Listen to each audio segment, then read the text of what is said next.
Hi guys, today we talk about OnePlus Ace 3V. It's launched on March 2024.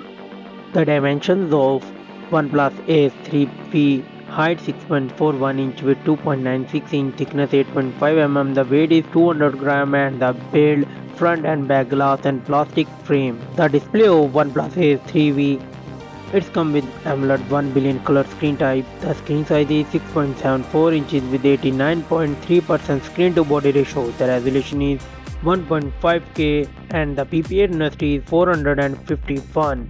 The refresh rate of OnePlus Ace 3V is 120Hz and 2150 nits peak of brightness. The screen protection is Corning Gorilla Glass, and the chipset of OnePlus Ace 3V. It's come with Android 14 operating system with Oxygen OS 14, and the chipset is Snapdragon 7 Plus Gen 3 4nm, and the CPU is octa-core Cortex X4 3.8 GHz.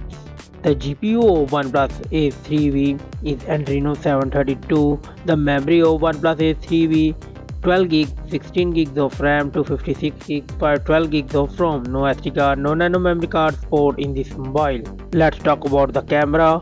The OnePlus Ace 3V comes with dual camera setup: the 50 megapixel wide, 8 megapixel ultra wide, and 4K 60 fps video record. The front selfie camera is 16 megapixel and it's record 1080p 60 fps videos. The battery backup of OnePlus Ace 3V, it's come with 5500 mAh battery with 100 watt fast wire charging. It could not support wireless charging and reverse wireless charging, and it supports reverse wired charging. The commons and the features: OnePlus Ace 3V come with Wi-Fi 6, Bluetooth 5.4, GPS, stereo speakers, USB Type-C, fingerprint under display, NFC, UFS 4.0, and IP65 dust and water resistant. The price of OnePlus Ace 3V is $300.